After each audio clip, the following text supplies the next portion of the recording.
ټاکل شوی راتلونکی کال افغانستان کې د ولسمشرۍ انتخابات ترسره شي. افغانان به نوی حکومت او ښایي نوی ولسمشر ولري. در برنامه جرگه آزاد BBC و تلویزیون آریانا روی همین موضوع بحث میکنیم.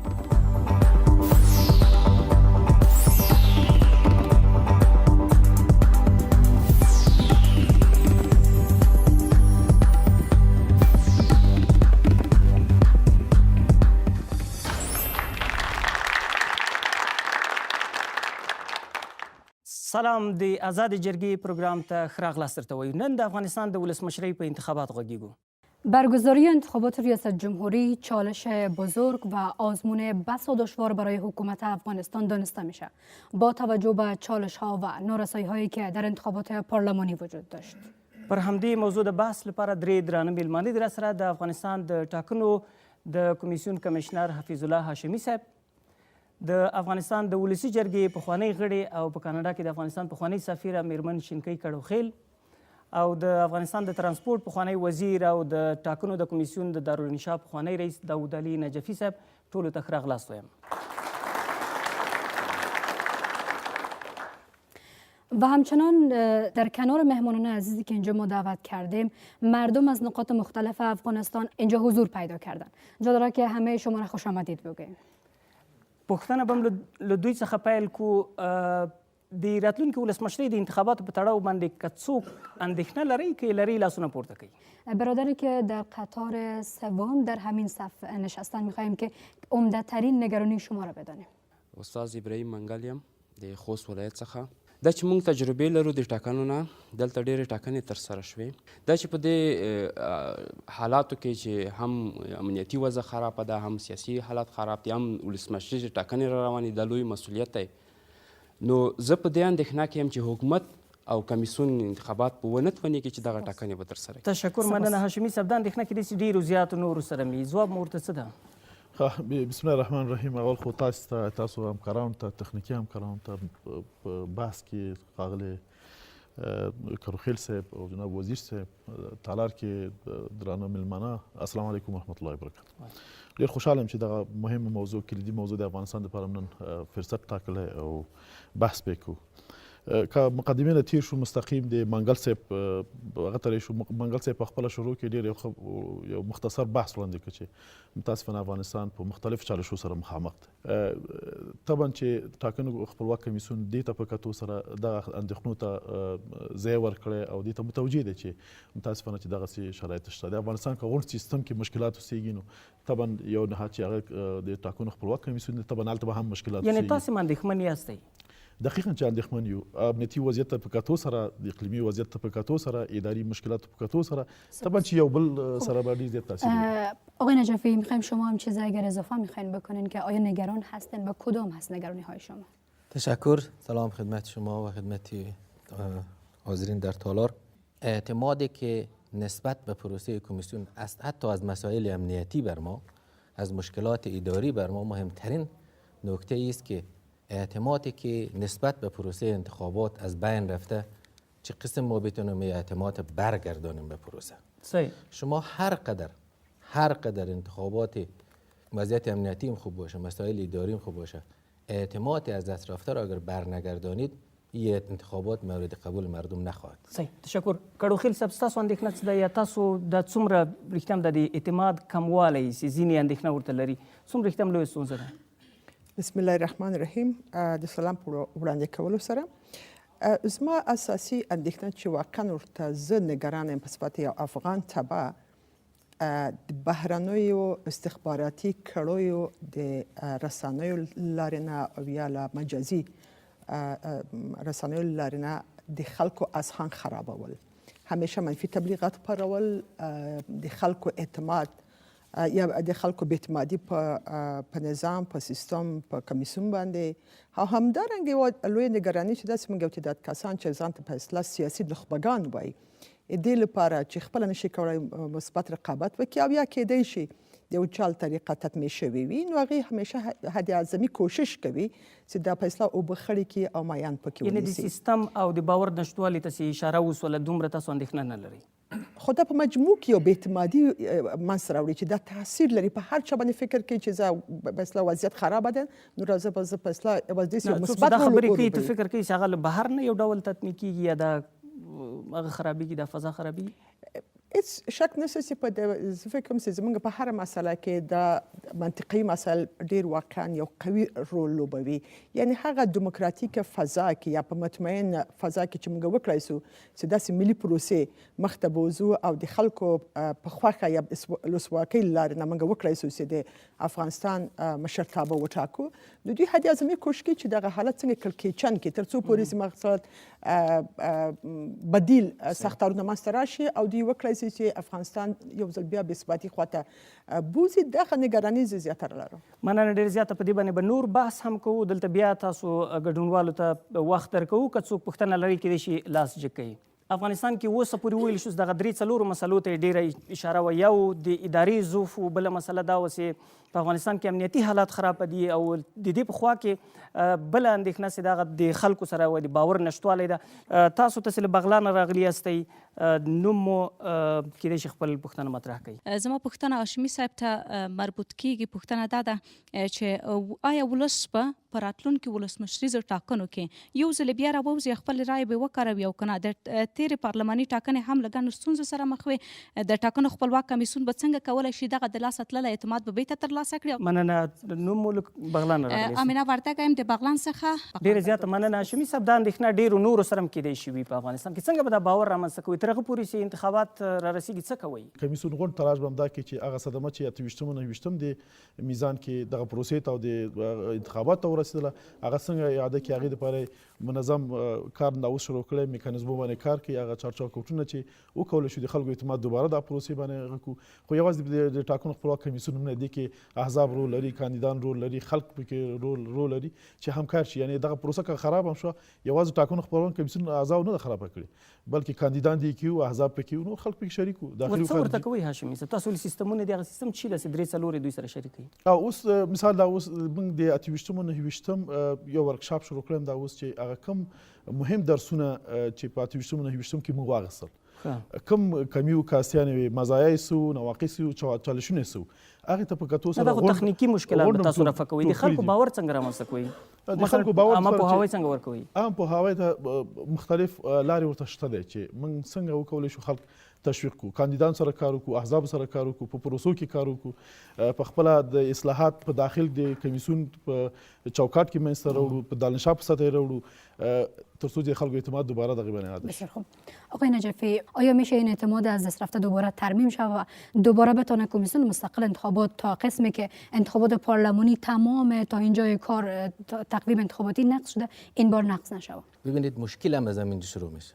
هاشمی صاحب تشریف داره اینجا که کمیسیون انتخابات یک کمیسیون مستقل نیست، کمیسیون است که به اشاره حکومت عمل میکنه. فکر میکنین در زمانی که شما رئیس دارالانشا بودید ما مثالای میگیم برای تا ما بله ما ببینید همه عالم حکومت تقاضا کرده که شما تاریخ انتخابات به تأخیر بندازید، سیاسیون تقاضا کرده که تاریخ انتخابات به تأخیر بندازید.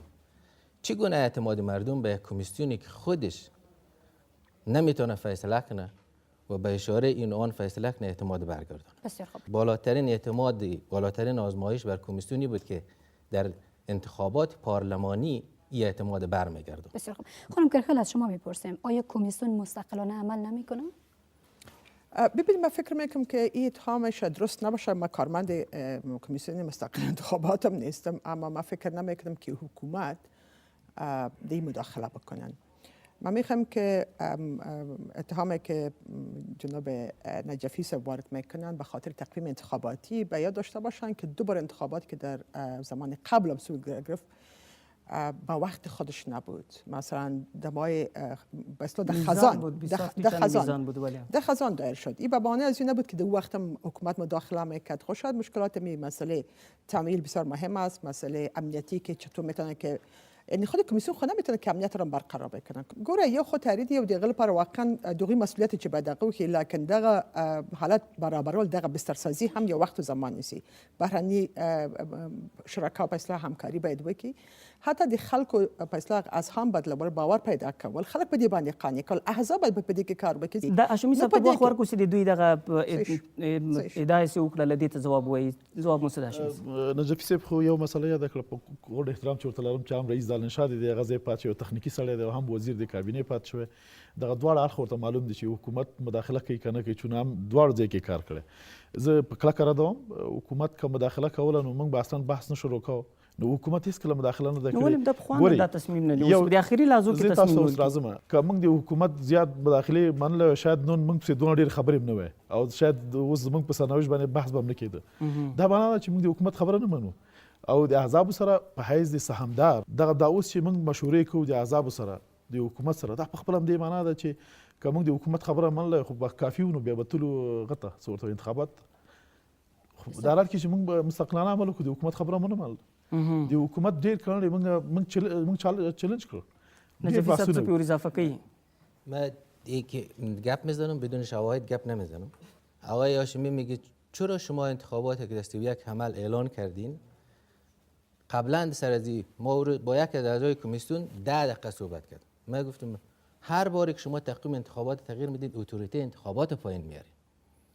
شما حکومت محکم گرفته که 4 انتخابات یک جای کنید. شما اول باید دیر فرصت‌ها رو خودتون میسنجید، وقتی که آمادگی داشتین اعلان کنید. در زمان ما میگه بود، یعنی یک روز برای تاریخ انتخابات رئیس جمهور وقت با استر محکمه، رئیس استر محکمه، قاضی القضات، رؤسای مجلسین خواستن سر تاریخ انتخابات بحث کنن. این تاریخ ایره همه به یاد داره. من برش گفتم که صلاحیت حکومت نیست که ما رو بگه در کدام تاریخ شما انتخابات برگزار کنید، در کدام تاریخ شما نکنید. ماده قانون انتخابات روشن است آقای رئیس جمهوری، صلاحیت شما نیست. پس چرا در همون زمانی که شما در رأس کمیسیون تقریبا قرار داشتید همون زمان صدا بلند نکردید؟ صدا بلند کردیم. ما تصمیم گرفتیم، حکومت بر ما تصمیم نگرفته. ما ادعا میکنم در زمانی که من رئیس دارالانشا بودم یک بارم حکومت بر ما در کار ما مداخله نکرده. اما مقتدر کمیسیون بود که ما برای وزیر دفاع میگفتم در فلان جای صندوق رای فردا برسان، میرسان. ما یاد ندارم، میرید به ادعا میگم یاد ندارم یک اداره حکومتی گپ ما رد کرده باشه و نکرده باشه. هرگاه کمیسیون انتخابات با اینمی اتوریته عمل نکنه نمیتونه انتخابات. خیر دیر زیاد که شما برمیگردیم و فرصت هم به شما دوباره گذاشته خواهد شد. خیلی خوب است که یک پرسش همچنان از اشتراک کنندگانی که داشته باشیم که اینجا حضور پیدا کردن و پرسش دارن. دوستانی که پرسش دارن دستای خود بالا کنن. دوست ما که در صف سوم از طرف آخر در قطار دوم ششتم میخوایم پرسششون در میان بگذاره. انیس الرحمن مینوم ده د کابل ولایت څخه او ژورنالیست یم. سوال زما د هاشمي صاحب نه دی. څلور خبرې دلته وشوې چې یو په اقلیمي بدلون وشو، امنیت باندې وشو، په بهرنیو کړیو باندې وشو او په مدیریت وشو. دغه درې خبرې وپرېږدو هاشمي صاحب. د خپل ستاسو چې کوم مدیریت دی، آیا د ولسمشرۍ ټاکنو لپاره هم تاسو دغه مدیریت استعمالوئ چې کوم ولسي جرګو دپاره استعمال کړو که نه دې کې به یو لوی تغییر راشي؟ ځکه چې د 28 او د 29 د میزان چې کومې ستونزې وې هغه که بیا تکراریږي او بیا هغه ناندري روزي، نو زه فکر نه کوم که موږ بیا اومې پروسې ته لاړ شو، ځکه دا شپږمه پروسه د انتخاباتو. دواړه خبرو ته اشاره وکړه چې هم اصلاحات را روان دي او هم کافي تجربې دي پارلماني د ولسي جرګې له انتخاباتو اخیستل سوي. هاشمي صاحب مهرباني څه پرې اضافه کوئ؟ ډېره مننه شمس روان صاحب. زه خو وایم د مدیریتي اړخ کې دې کې شک نشته چې څه کمی کاسي به په 28 او 29 کې وو. دا موږ رسما اعلان کړی، معذرت هم د افغانستان خلکو نه رسما وغوښتل شو او هېڅکله مې ادعا نه ده کړې چې دا ډېر معیاري ستاندرد و. خو ولې دا به هم انصاف نه ډېر لرې اوسېږي چې دغه انتخاباتو کې څه مثبت نقاط هم ایست نه وو. مثبت نقاط هم درلودل، ولې څنګه چالشونه هم ورسره شول چې هغه مختلف عوامل درلودل. طبعا چې موږ د مدیریتي اړخ نه هغې کې به کافي تغییرات راځي تر څو چې آینده انتخابات دپاره بیا هغه سرنوشت باندې مخامخ نه شو. مدیریتي تغییرات دا معنی چې کسان څوک چې تورن دي هغه ایسته کوي له کمیسیون، هغه به لرې کېږي، تغییر تبدیل به پکې راځي، کافي اصلاحات به کېږي، ترېننګ کې به مسایل اضافه کېږي. دا په کومه کچه کې دي؟ عادي مامورین دي که حتی د سطح د کمیسیون نه نیولی تر اخر پورې سټاپ. صحیح. بسیار خوب. شما میتونید از طریق فیسبوک، اینستاگرام، توییتر و یوتیوب ما با ما وصل شوین و مکمل این برنامه را تماشا کنین و از پست هایی که ما در برنامه های بعدی ما داریم همچنان آگاهی پیدا کنین. نور بحث به هم په دې موضوع باندې کوو په ځانګړې توګه د ټاکنو په سیستمونو او تخنیکي مسلو باندې چې له د ولسي جرګې له انتخاباتو څه درسونه اخیستل شوي دي او څنګه نور ښه کیدای سي یا لومړیتوب د کمیسیون څه شی ده د سیاسي ګوندونو څه شی ده په دې به بحث کوو خو اوس یوه لنډه وقفه اخلو.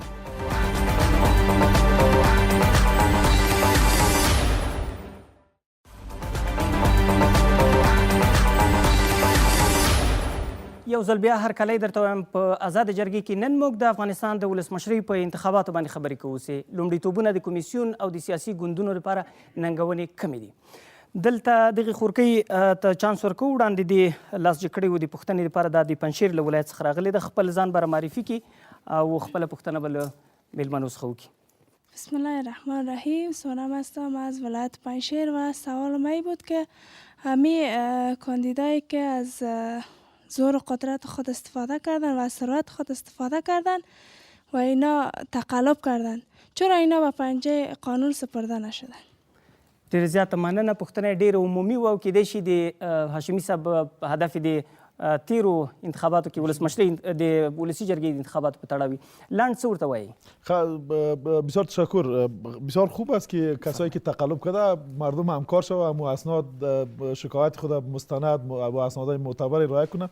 طبعا که مجازات میشه، حداقل اگر دیگه بندی نمیشن و محبس نمیرن حداقل کاندیداتوریش خو حذف میشن. شکایت د ولسمشرۍ په تړاو باندې هم دغه ژمنه ورکوي؟ دقیقا چې هر څوک په غلط لاره ځي هغې سره به محاسبه کیږي. خانم کرخل، میخواهیم که در پیوند به همین موضوع از شما هم دیدگاهتان داشته باشیم. چرا عاملین که تقلب میکنن در انتخابات، مخصوصا ما از گذشته ها، با پنجه قانون سپرده نشدن و دستگیر نشدن؟ چالش اینجا در کجا است؟ آیا حکومت ناتوان هست در مجازات اینا و یا اینکه قانون وجود نداره؟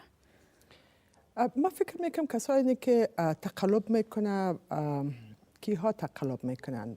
خود یک کاندید نمیره و اونجا به اصطلاح بر خود تقلب نمیکنن، بلکه اشخاصی هستند که به اصطلاح در خدمت همچون متقلبین هستند و میرن اونجا تقلب میکنند. و فکر میکنم که در اینجا باید ملامتی یا کل ما باید مسئولیت بگیریم، باعث کاندید، باعث یک رای دهنده، باعث کمپاینرهای یک کاندید، کمیسیون مستقل انتخابات، کمیسیون سم شرکت و حتی خود حکومت. ما فکر میکنم که مسئولیت متوجه کلگی میشه. اگر ما بخوایم که واقعا اما اعتماد و اعتبار پروسه های انتخاباتی رو بلند ببریم، باید که مشترک همکار باشیم.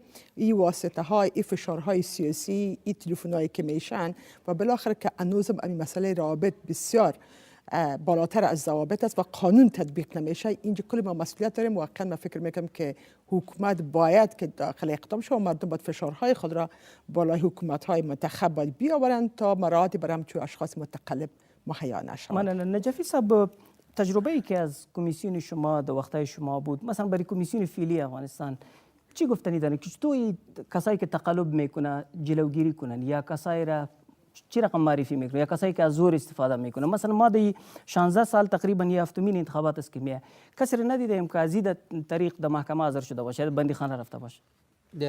سوال خوب است. یک از پروسه‌ای که به اصطلاح اعتماد برمیگردانه همین است که کمیسیون انتخابات مقتدر عمل کنه.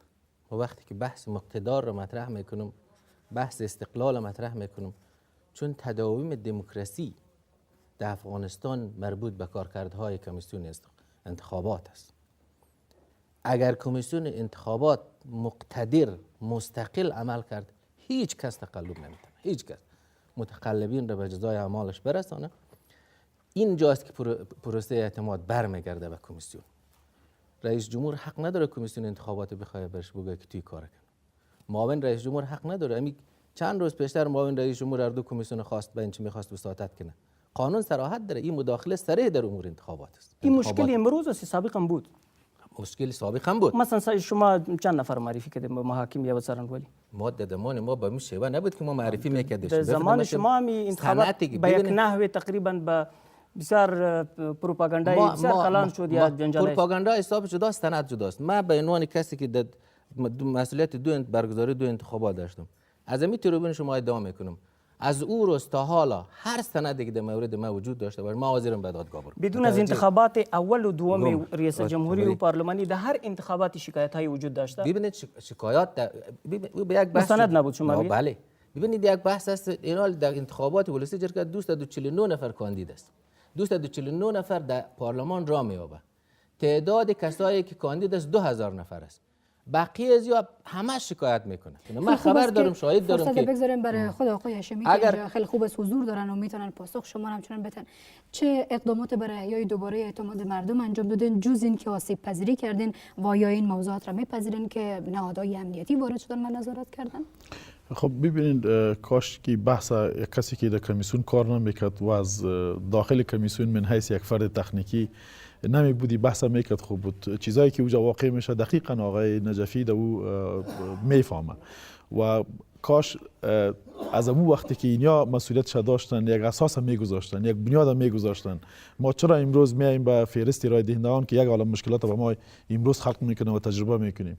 اگر اینیا امو وقتی مسئله بیومتریک یک وسیله بالاتر از او تهیه میکردن، یک سیستم می آوردن، چرا امروز با مردم افغانستان کلش سرگردان می بود؟ خود اگرمو وقت قانون اصلاحات بنیادی پیدا میکرد، چرا امروز ما با این مشکلات روبرو میشیم؟ من فکر میکنم که اگر ببینید ما حداقل این کمیسیون با کل ضعفایش حداقل امی تهداب را گذاشت و کمیسیون دیگه که بعد از ما می فهرست رای دهنده ها ترتیب شد با کل نواقصش. اصلاحات می تجربه اول بود، برای مردم هم تجربه اول بود و برای کمیسیون هم بود و کسایی که کاندید هم بود.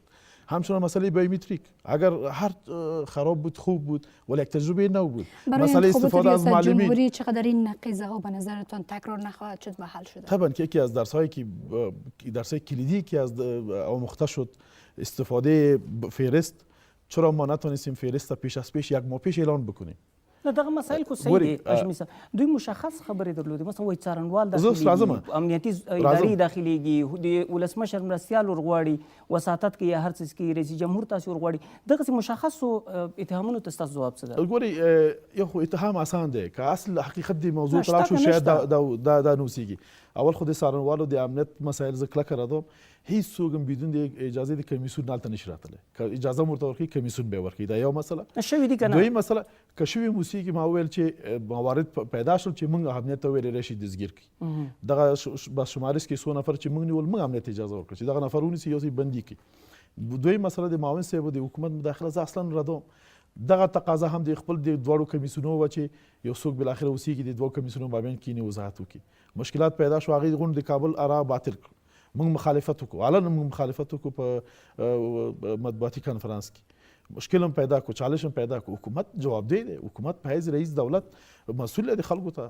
صحیح دی کمیسیون مستقل دی، تاسو مداخله نه کوي، دوی وايي مداخله شته او همدغه جناب باور وايي منتظر تاسو دا ډول کوم نشته. مننه زیاته درنو لیدونکو او اوریدونکو تاسو کولای شئ د آزاد جرګې پروګرام ته خپل پوښتنې راولېږئ.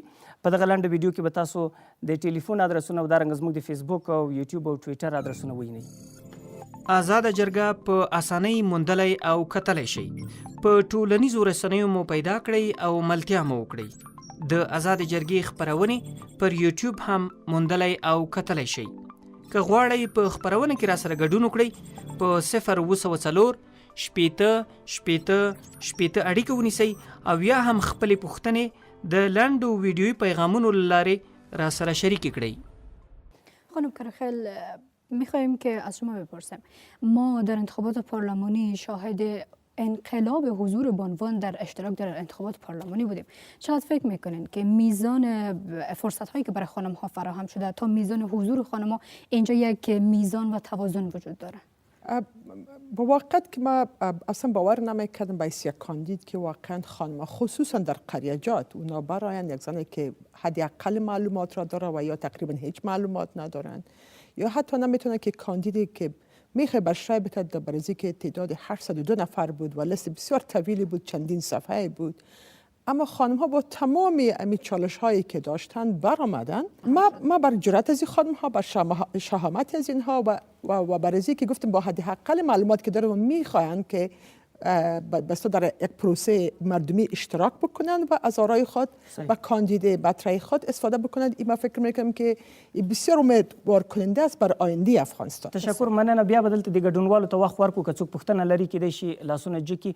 دغه خورکۍ ته به وخت ورکو. د لومړي قطار کې سینا سره د مایک دلته ورته راوړئ. خب بسم الله الرحمن الرحیم. سلام و عرض ادب خدمت حاضرینی که در این برنامه حضور دارن و بینندگان تلویزیون آریانا. اگر قرار باشد که کمیسیون مستقل انتخابات ریاست جمهوری را برگزار کند، اول صلح و امنیت سرتاسری کشور باید تامین شود و به خاطر که اشتراک مردم مهم است، نه مثل انتخابات پارلمانی که افراد مسلح غیر مسئول داخل سایت ها می شدن، به نفع کاندید مورد نظر صندوق را پر می کردن و این اصلا یک آرای خیالی بود که حالا ممو کاندیدا به اساس خیالی را پیدا کردن.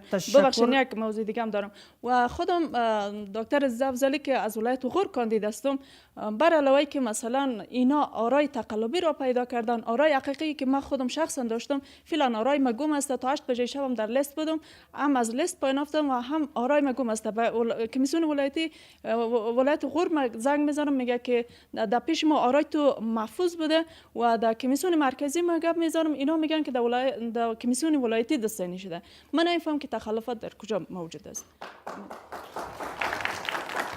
بسیار زیات تشکر. هاشمی صاحب، د امنیت مسله خو د افغانستان د حکومت مربوط ده، د امنیت برابرۍ خو په مشخص مورد کې سي وای کسان ننوځي دا تورونه ډېر نور ځایو کې مشته.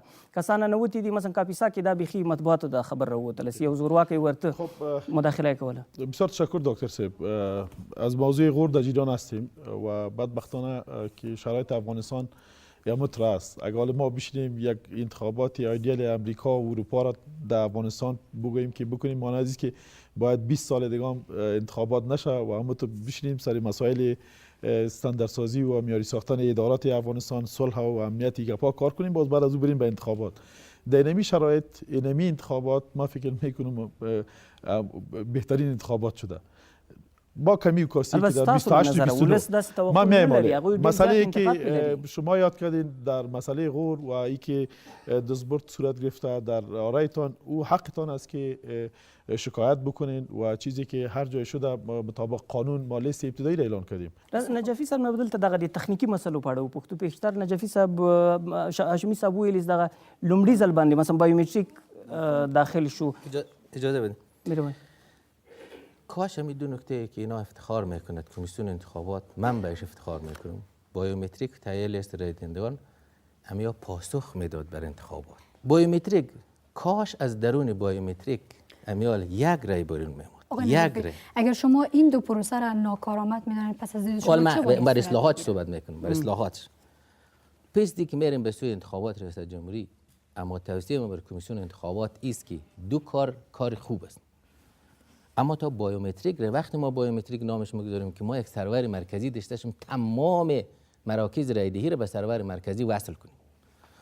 وقتی که یک نفر میآید آنلاین باشه، ببینید بایومتریک آفلاین وجود نداره. دلیلی که اینا من ایر از آقای هاشمی از کمیسیون چه نمیکنم، ایر از نفرای تکنیکی که بر کمیسیون مشوره داده اشتباه کرده. متوجه است؟ اینا نمیفهمن. احزاب سیاسی فشار وارد کردن. اول خب یا گفتن که عملی شدنی نیست. ما بحثی که آقای کی ما بحث استقلال که مطرح میکنیم، بحثی است که نه عدم زیر فشار احزاب سیاسی، نه زیر فشار حکومت. چی خود کمیسیون آمادگی داره، چی کارهای تکنیکی میتونه، چی بهبودی در روند انتخابات آورده میتونه. صحیح. دا خو امکانات غواړي. مهرباني کاش که وزیر صاحب شما ایتون میگفتین که همین لیست که جور شده، کاش که این لیستی بایومتریک می بود. بله. نه ای که ما حال لیست داریم حال میریم در روز انتخابات بایومتریک میکنیم. اگر لیست با بایومتریک جور میشد، این شاید 100% مشکلات حل میکرد. ولی این وقتی که حال پیشروی خود داریم، حداقل او یک سال دیگه کار داره که لیست با لیست بایومتریک جور شه. و یگانه راه حلش که در آینده جور شود مسئله سیستم است و اینمی که فهرست رای دهنده ها باید الکترونیکی شود. مننه کړو خیل صاحب دغه دواړه مسلې باور رامنځته کولی شي دغه نجفي صاحب او هاشمي صاحب څه اشاره ورته وکړل یا جمهوري ریاست له همدغو سیستم نه که استفاده کولی شي تاسو څه ورزیاتوئ څه دې وشي که دومره ظرفیت موجود نه و باید نه وای کړی نه جمهوري ریاست باندې د خبرې جمهوري ریاست تجربه لپاره ناکامه خو سړی ترې تېرېږي نه اجازه راکړئ اجازه راکړئ همدې خاطر باندې تر څو پورې چې دوی مطمئنه نه شي چې دوی لس مکمله دی دوی چې تر څو مطمئنه نه شي چې واقعا د بایومتریک لپاره باید یا هغه څوک چې په دې کار باندې پوهېږي دوی په مالي میډیا باندې بایومتریک وکړ ای کاش دغه ټولو ځایونو ته هغه څوک چې پیسه په یو ذره آی ټي ویلې وه په کمپیوټر بلد په داسې تخنیکي سامانالاتو په استفاده باندې بلد هغه باید لېږلی په دې خاطر اکثره کاندیدان بل د نه سوء استفاده وکړه په اصطلاح یا یې مات کړل او یا وښوده چې دا کاملا ناکاره دي او بدون د بایومتریک یې خپله رایې وکارولې اوس که جمهوري ریاست له همدغې نه استفاده کوي څه دې وشي تاسو وایئ دا تجربه مطلب دا ناکامه ده چې اول خپل نه اجازه راکړئ خپل به د لسونو واقعا څنګه چې نجفي زاده صاحب ویلې نجفي صاحب ویلې دغه مسله د لسونو واقعا به جوړ کړي او ټول مراکز ته لاړ شي ځکه چې اکثره ځایونو کې نمونه نه وو که نه لس مکمل نه و جوړ شوی لس باید مکمل که دوم داسې بایومتریک آله واقعا ډېر ښه ده تر څو پر تقلب مخه ونیسي. ممنون. یک وقفه کوتاه میگیریم اما بحث جرگه آزاد ادامه.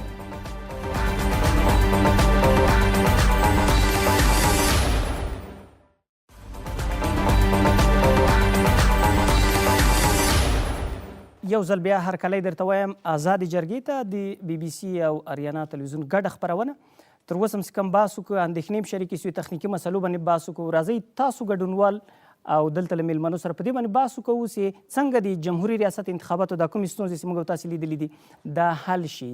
خیلی خوب از سراغ یکی از اشتراک کنندگان میریم که پرسش دارن و دست خودشان بالا کردن. در همین صف سوم ما یکی از برادرای ما نشستن و پرسش دارن. میخوایم که از اینا بپرسیم چه پرسش دارن و مطمئنا به کدام مهمان ما برمیگردن. بسم الله الرحمن الرحیم.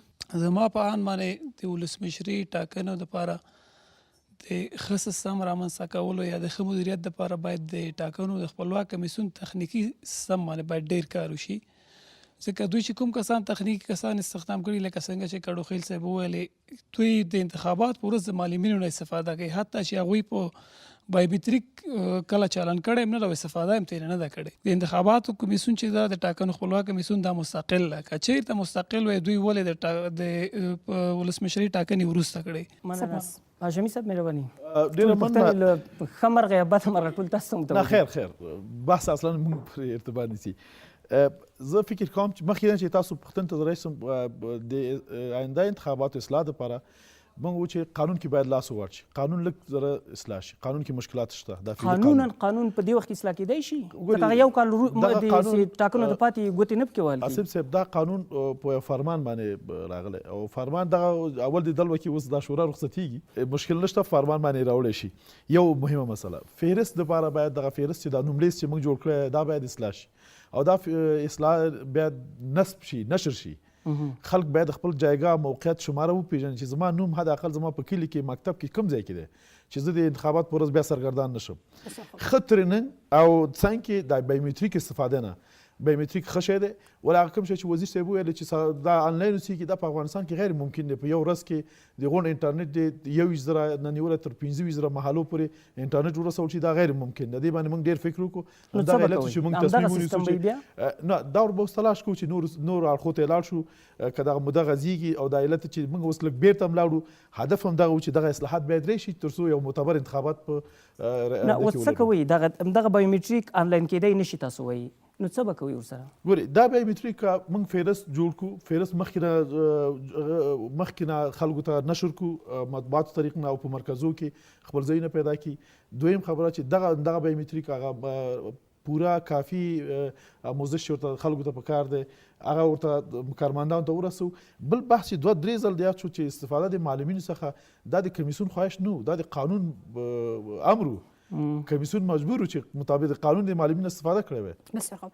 آقای نجفی شما یک بخشی از مشکلات را ما اینجا حالا فکر میکنیم که برمیگرده به خود قانون. چرا ما تا کنون که قرار است 4مین انتخابات ریاست جمهوری تجربه کنیم میراثدار ضعیفترین کمیسیون های مستقل انتخابات و هنوز هم زیر ساخت های ما درست نشده؟ خب مشکل در بخش قوه مقننه است. این قانون وقت در پارلمان افغانستان رفته بود نظر به مشکلاتی که در قانون وجود داشت نشد تصویب نشد یک باری که تصویب شد باز عملی نشد حالا هم توسط فرمان رئیس جمهور قانون برفعلا مورد اجرا است، قانون یک توسط فرمان رئیس جمهور شد. مشکل اساسی در است که افرادی که در انتخابات میفهمه متخصص است در قانون برش به اصطلاح صلاحیت داده شود که حداقل مستویدی قانون را ترتیب کنه و باز به مرجع قانونگذار داده نشده؟ طبعا داده نشده به دلیل از اینکه ببینید قانونی که از شورا تصویب شد اعضای کمیسیون قبلی برای 5 سال اونا تعیین شده بود، ولی بر از اینکه صرف می اعضای کمیسیون را پس کنه قانون تغییر ده. حالا بحثی است که اصلاحات به وجود باید. اصلاحات وقتی به وجود میاد که کمیسیون واقعا در قانون صلاحیت داشته باشه که آنچه که نظر به تجارب یا درس هایی که میگه از انتخابات های گذشته به دست میاره او را عملی کنه، هم در قانون هم در اجراعات هم در تمام موارد. مننه. اوس په بیا دلته ګډونوالو ته وخت ورکو. دغه حاجي صاحب هم مخکې لاس جګ کړی و، دغه حاجي صاحب هم مخکې لاس جګ کړی، په لومړي قطار کې ناست دي. دلته که مایک ورته راوړئ، اول به دوی نه پوښتنه واخلو، وروسته به له دې بل حاجي صاحب نه. سرباز خبرې کوم د کابل ولسوالۍ ولایت نه د موضوع د کلي نه پوښتنه دا ده چې دوی به د صدارتي انتخابات هغه کوي، دوی به دا جرأت وکړي چې بیا لکه تېره غوندې داسې یو نظام جوړ نه کړي لکه د اوسنی نظام چې ده، اعلان به وکړي چې د کامیاب او د ناکام. سرباز صاحب تشکر. دغه ملګري نه به هم هغه واخلو. تاسو مهرباني وکړئ لاس مو جګ کړی و، ستاسو پوښتنه به هم واخلو، بیا به دوه هغه ته جواب وایي. د بخښونکي خدای تعالی په سپېڅلي نوم کتار ظفر یم د پکتیا څخه. پوښتنه مې هاشمي صاحب ته راجع کېږي، آیا راتلونکي ولسمشري ټاکنې به په همدې میکانیزم کېږي چې هغه نیمګړی بایومټریک د لیستونو کې د ځینو خلکو د نوم نشتونو که چېرته په همدې میکانیزم باندې کېږي، تاسو د خلکو هغه باور بیرته څرنګه ترلاسه کولی شئ؟ تر اوسه په همدې بحث کوو هاشمي صاحب. تاسو داسې ښکارېږي چې لا قناعت نه ده حاصل کړی. لږ تر لږه دلته د افغانستان خلک چې په کلو بانډو کې پراته دي هغو ته څه وینا لرئ؟ ډېر مننه سرباز صاحب، ستړي مه شئ تاسې. زه وایم چې د افغانستان خلک همکار نه شي غونډ څنګه مخکې دلته یاد شو شنکۍ خور وویلې چې دلته خو اوبه دې لندې نه خرابې شوې. که د غونډ خلک همکار شوی وی، دغه پروسو ته احترام شوی وی، دغه پروسې ته عزت یې ورکړی وی، حداقل کاندید صاحبانو دغه خلک په بیه نه وای اخیستی، ناظرین په بیه وانه اخیستل شول، موږ تاسو شاید نه وو. خو زما په مخ کې خو نه علي، ما ته خو څوک اسناد نه راوړي چې زه یې ورته وایم چې دا راشي بندي کړي، ولې هر یو په مختلف شکلو باندې خلک ځای په ځای کړو. د هاشمي صاحب وینا د پروګرام له اوله تر اخره دا ده چې خلک کې لانجه ده، یوازې کمیسیون نه ده. تورې د همدغه مسله کې عین موضوع باندې خبرې. ګوره په مسؤلیت موږ ټول لرو. ما اول نه وویلې کمیسیونه نیولې تر خلکو پورې هغه پیسې کاندید پیسې ورکوونکي مطلق خلکو خپله هم یعنی شکایت همیشه کې پارلمان باندې نیوکې ډېرې زیات کوي، دوی حق ته چې وکړي، لکن داسې یو مرحله د امتحان چې راځي چې دوی باید سم کاندید وکړي ولري او کاندید لپاره معیار وټاکي، ځکه چې د افغانستان راتلونکي 1000 افغاني 2000 افغاني $100 نه و چې یو تعداد کسانو دا پروسه واقعا بدنامه کړله. و همدارنګه کمیسیون کې ډېر نیمګړتیاوې دي. هاشمي صاحب ته برات نه ورکول کېږي. هاشمي صاحب باید هم خپل مسؤلیت ومني.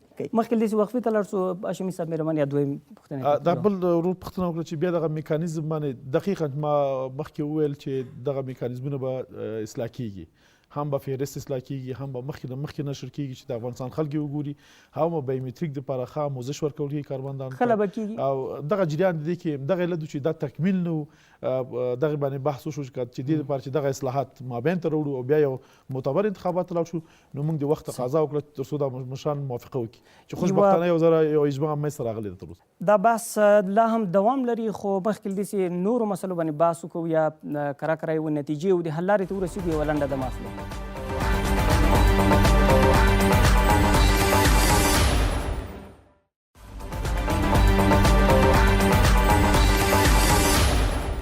به برنامه جرگه آزاد BBC دوباره شما را خوش آمدید میگم و اینجا بحث ما روی برگزاری انتخابات ریاست جمهوری و اینکه چگونه میشه یک انتخابات به دور از تقلب ها و چالش هایی که در انتخابات پارلمانی وجود داشت برگزار کنیم بحث میکنیم. بیشتر روی همین موضوع میپردازیم. خیلی خوب است که یک فرصت را بگذاریم به اشتراک کننده هایی که اینجا حضور پیدا کردن.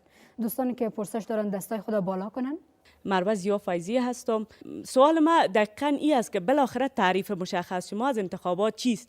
این انتخابات واقعاً خوب بوده یا در نهایتش خیلی بد بود. تشکر. دغه بلې ګډونوالې ته هم وخت ورکو د سپین ټیکری صاحب سر د دویم قطار کې مهرباني تاسو هم. دکتر فروزان رحمتی هستم، معذب در شفاخانه ملای. سوال ما از کمیسیون مستقل انتخابات و حکومتی است که آیا چطور وعده داده میتونند که در آینده چون مشکلاتی که بوده نباشه، مثل مشکلات در سیستم بایومتریک، مشکلات امنیتی مردم که شخصا خودم نتونستم برای بتم نظر به مشکلات امنیتی و همچنین بسته بودن مکاتب و ناوقت آمدن پرسنل که باید تمام این مشکلات نباشه که تا مردم بتونن با آسانی به پای صندوق رای بروند. تشکر. هاشمي صاحب یو تم جواب ورکړي بیا هم د خلکو سره داسې ښکارېږي چې ستاسو په اړه ستاسو د کمیسیون په اړه پوښتنې ډېرې زیاتې دي، خصوصا د سیستم په اړه. مخکې له دې ستاسو جواب ورکوي. نجفی صاحب ته وخت ورکو چې د باز که در سره ګډ شي. نجفی صاحب اگر سه پیشنهاد شما مشخص بر ریاست جمهوری داشته باشین که طبق از او انتخابات آینده ریاست جمهوری اجرا شود، هغه به چه؟ پیشنهاد اول، کمیسیون باید در قانون که اشاره داشته بعضی مشکلاتی که آمده تغییرات بیاره. دوم، مسئله بایومتریک و مسئله لیست رای دهنده را آقای هاشمی میگه نمیشه، باید شوه. اگر نشوه امکان نداره که باز هم انتخابات مورد قبول. سوم، اگر شما در کمیسیون انتخابات اصلاحات اول را خود شما وارد کنید، خیلی کار کم میمانه به کمیسیون شکایت. این سوم بود دیگه. سوم بود که ما همین پرسش از شما هم میپرسیم. سه مسئله مهم و موضوعی که شما دوست نداره در انتخابات ریاست جمهوری تکرار شود و پیشنهاد مشخص تان سه دانه میتونه چه باشه؟ من فکر میکنم که برای مسائل تکنیکی که اونا باید مراعات شود در قسمت کسانی که انتخابات را دایر میکنن، اما ماموری که در ناحیه یا ولسوالی ناروا میکنن خیلی مهم است. چطور اونا را به اصلاح یک تعهد باشند که و یا مجازات مکافات تعیین شود. اگر یک کس متهم میشوند و یا مثلا شکایت علیه او میشوند باید او بفهمه که جوابگو است. یعنی زیر مختلف ادارات کولای شي مثلا په شفافیت په هغه کې انتخابات کې ډیر رول ولوبوي. د مکافات و مجازات مسله که مطرح شي زه فکر کوم چې پروسه به بهتره وي. هاشمی صاحب هغه دواړه پوښتنې خب بسیار تشکر میکنم. مسئله ای که ما گفتیم 28 29 میزان انتخابات خوب بود یا بد بود، گفتیم که مشکلات خود داشت و او را ما قبول کردیم. ما معذرت را خواستیم. اگر کلش خوب می بود چرا معذرت میخواستیم از مردم و هیلمندیم چه دقیقا حل شي. مسئله دوم از این موضوع ضعف مدیریتی هم یکی از انتقادهای کلان است. در این عرصه چه کار انجام؟ ببینید اوجا دو بخش عمده در چی است. نجفی صاحب در این بخش بسیار خوب میفهمه. یک کمیسیون است که به سطح رهبری و مدیریتی قرار داره و بخش دیگه دارالانشا است که خوشبختانه آقای نجفی رئیس دارالانشا بودن که بخش اجرایی و عملیاتی همش ارتباط میگیره با بخش. ما مشکلات خود در سطح پالیسی نداشتیم. همه پالیسی ها، راهنمودها، لوایح و راهنمودهایی که ایجاب میکردی با وقت زمانش تصویب شده و به خاطر تطبیق رفت. ولی متاسفانه که در بعضی تطبیقات در مسائل عملیاتی ما پس افتادیم. به انتخابات ریاست جمهوری پیشترم عرض کردم که اصلاحاتی که نبیه رفتن به انتخابات کار درست نیست. از نظر خودم به حیث یک شهروند تا اصلاحات بنیادی در چند عرصه مختلف، هم در سطح مدیریتی ما، در بخش عملیاتی ما و در بخش قانون، در بخش اصلاحات در فهرست، اصلاحات در بایومتریک، اصلاحات در استفاده معلمی و بعضی طرزالعمل‌ها، اگر تغییرات اصلاحات نبیه رفتن به انتخابات کار درست نیست. همدغه خبر دویم کېدای شي چې اصلاحات رانسي کېدای شي سمه نه وي، خو تاسو مشخص ورته وایئ چې بله میاشت کې څه کوئ، درې میاشتې بعد څه کوئ، دا اصلاحات به کله راځي، دغه نور کارونه بایومتریک سیستمونه به کله اصلاح کېږي. تاسو خو پلان ورته لرئ هر شي ته، دا اوس غواړئ اوس که یوازې د ژبې باندې ووایو خو ډېر غوڼه افغانستان به ګل ګلزار کړو، ولې هغه عملي اړخ ته طبعا چې دا وخت نیاز دی چې یو برنامه سره د افغانستان خلکو ته وړاندې کړو. مننه. شما میتونید از طریق فیسبوک، توییتر، یوتیوب و همچنان اینستاگرام ما میتونید که با ما همراه شوین و دیدگاه ها و پرسشاتون ما در میان بگذاریم. میخوایم که پرسش داشته باشیم، میتونید دستاتون بالا کنین دوستایی که پرسش دارن. رحمت الله وردګم د بغلان ولایت د مدني ټولنې غړی. د افغانستان اکثریت ولس داسې فکر کوي چې انتخابات او د دې د رای کارول یوه سمبولیکه بڼه لري. د داسې فکر کوي چې دا رای او انتخابات یوه سمبولیکه بڼه لري. دا رئیس جمهور او وکیلان د پارلمان د هر څه تر مخې ټاکل شوي دي. آیا دغه انداز او فکر د خلکو سم دی؟ دغه تصور ولې رامنځته شوی په افغانستان کې؟ یو دغه 2014 کال انتخاباتو نه وروسته دا خبره ډېره په دې ډېرو حتی سیاسي محافلو کې هم کېږي، په مطبوعاتو هم کېږي چې دا د خلکو رایې چې دي دا ډېر ارزښت نه لري. سیاسي معاملات، بهرنۍ مداخلې څومره یې تاییدولی شي داسې مسایل؟ البته این مربوط برمیگرده به کمیسیون که نتونسته از خوان مردم قناعت بده. آگاهی عامه نداشته کمیسیون پروسه رو بر مردم تشریح نکرده. امیال هم ببینید چند دفعه کدام وقت به طرفی نشد پیش بود اعتماد داشت؟ بله پیش ما در حدود 1015 البته یا مشکلات بودجه‌ای هم داشت در این رابطه که به او بودجه برای آگاهی عامه که به اصطلاح به شکل بسیار وسیع یا استخدام کنه و پروسه رو بر مردم تشریح کنه نداشتن. وقتی که ما این ذهنیت پس نکنیم هر قدر انتخابات شفاف برگزار شود او قابل قبول نیست. میگه ما نکرده بیر از بالا تعیین شده، خارجی تعیین کرده. متوجه است؟ خود کمیسیون جرأت کنه، یعنی کسایی که واقعا چی کاندید است، چی کارمند کاندید است، اینا تقلب کرده، اینا رو بزنه، اینا رو حداقل اجازه نده که اگر اینا پس در لیست آمد به عنوان وکیل آمد، خب مردم میگه برادر رای ما تصمیم گیرنده نیست، یعنی نفراست که تصمیم گرفته دیگه. جرأت کنه یعنی اعتماد باور به مردم برگردانه. بسیار خوب. آقای هاشمی، چقدر روی ذهنیت سازی مردم هم در جنبه مثبت و هم در جنبه دفع این ذهنیت های منفی کار کرده؟ خب یک چیزی که باید بپذیریم، کمیسیون مستقل انتخابات بسیار موفق نبود در آگاهی عامه و او هم از خود عوامل داشت که یک اشاره آقای نجفی صاحب کرد که متاسفانه ما امی کمیسیون مستقل انتخابات این بار امی بودجه از 90% از طریق دونرها بود و 10% از طریق حکومت افغانستان. پلانا را ترتیب شد، تصویب شد، داده شد به دونر، متاسفانه که در اجرای از او پس رفتیده، نتونستن آگاهی عامه لازمه. حالا برای انتخابات ریاست جمهوری چگونه است؟ آیا با همین منوال پیش خواهد رفت؟ نه، هرگز ما به خاطر که اصلاحات بنیادی به تنها اصلاحات در بیومتریک دینی، بلکه یک ایسه‌اش هم این است که اینمی بودجه در اختیار خود کمیسیون مستقل انتخابات قرار بگیره تا در مصرفش دست باز داشته باشه و دغه مخصوص ذهنیت جوړول صحیح فکر کوم خود پس به وقت زمان کنه. طبعا که یک کار شاخه خواهد بود که در این مدت کمی پس از آن مردم و اعتماد مردم پس بگردانیم. کډوخیل صاحب، مدني ټولنې سیاسي ګوندونه تاسو غوندې کسان د پارلمان غړي څه کولی شي ترڅو دغه باور د خلکو رامنځته سي؟ رښتیا هم د خلک په حق دي او که کمیسیون چارواکي یا سیاسیون؟ که موږ په صفت یو با مسؤلیت افغان وګړی موږ دغه ذهنیت باید خلکو ته ورنکړو، دغه بې اعتباري باید موږ خپله د خلکو منځ کې واچوو. دا ملي پروسه ده او د ملي پروسې دیموکراتیکه پروسه ده، د خلکو په آرایو باندې یو څوک هم وکیل شي، باید هم رئیس جمهور د مملکت شي. دغه دپاره موږ ټول مسؤلیت لرو. لومړی مسؤلیت ګوره صحیح ده چې کمیسیون خپله مسؤلیت لري. داسې پیسې پیدا کړي خو هغه کار کوي، که پیسې پیدا نه کړي دا کار شاید ونه کړی سي. خو زه وایم چې اول باید سیاسیون د افغانستان شی کوي. آیا دوی همدغه وظیفه ده چې چېرته مصاحبې ته لاړ شي ټول ورځ منفي خبرې وکړي؟ دا خو هغه خبره ده چې زموږ همسایګان غواړي چې موږ په خلاف باندې وکړي. دوم، احزاب مسؤلیت دا دی، ځکه چې هغه احزاب یو منظمه تشکل دی او هغوی خپل اعضاوې لري. نو که هغوی غواړي چې په راتلونکي کې د افغانستان اقتدار ته د انتخاباتو لار نه لاړ شي، باید له اوس نه ذهنیت سازي وکړي او خلک دوی ته تشویق کړي چې ستاسو رایه سرنوشت سازه ده. نجفی صاحب، اگر بحث جمع‌بندی کنید چی میگین یک دوستی؟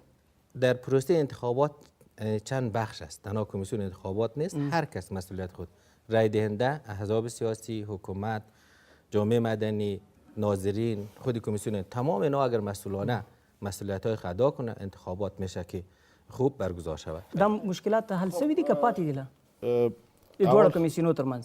اوس خو فعلا حل دي. به هر صورت فعلا مشکلاتی که بین دو کمیسیون بود تا حد حل شده و مشکلاتی که بسیار کلیدی بود نمونده، غیر مسائل جزئی و خرد. ولی اگر اجازه تان باشه دو سه نقطه بسیار مختصر.